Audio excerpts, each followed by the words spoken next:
Hi, Ishan. Hello, sir. Congratulations. Thank you. Just wanted to know that while facing Gerard Erasmus, he was Sorry, can you come while again? facing Gerard Erasmus, the Namibian captain, Yeah, yeah, yeah. who was bowling with a sidearm Yeah. action. Do you think that it would have been a good preparation before facing Pakistani spinner Usman Tariq? It would have been a good match prep.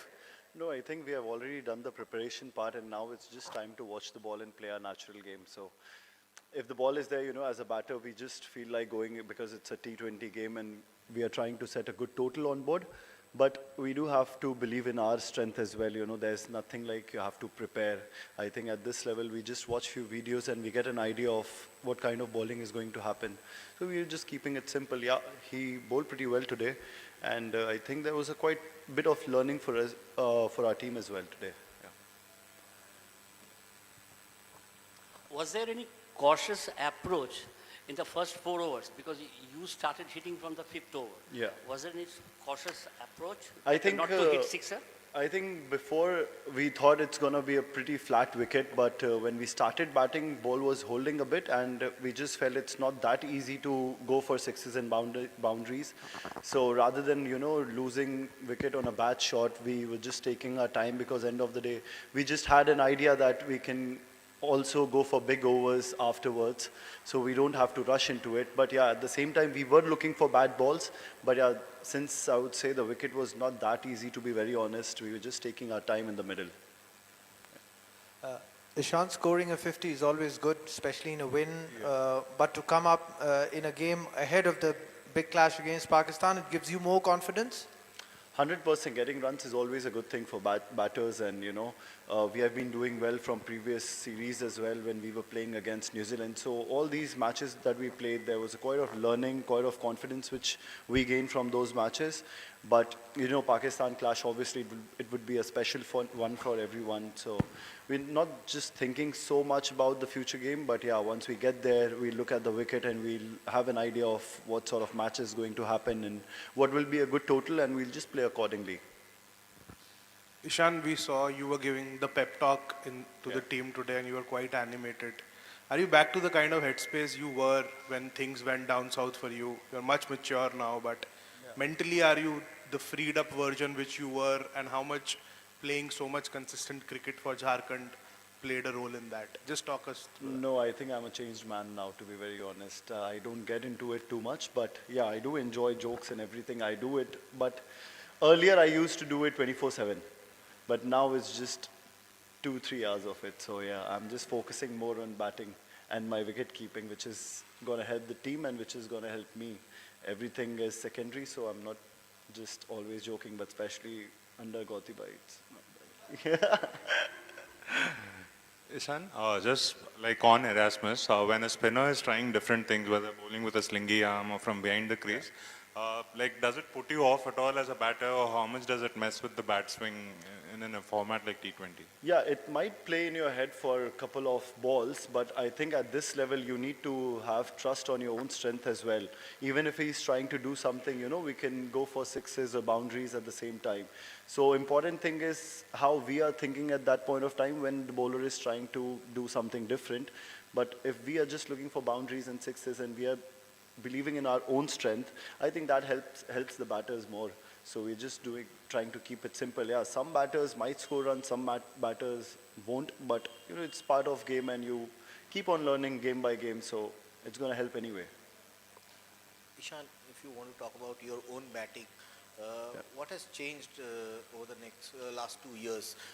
People are seeing that you are going at over 200, but is it all about carefree batting, just going hell for leather, or it's something else? It's not just slogging? No, I do take singles as well, and I do defend the good balls. So, but I don't know if I've done a very big amount of hard work or something. I just kept it simple, rather than rushing into the overs or getting excited and playing those shots.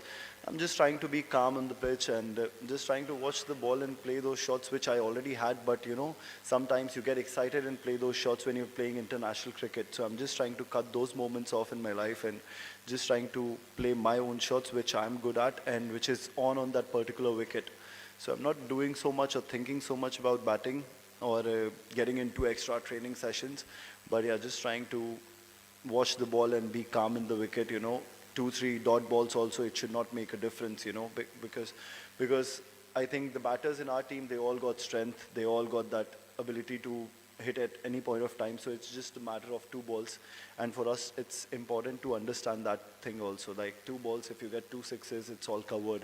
So we have to wait for a time rather than just throwing our wicket.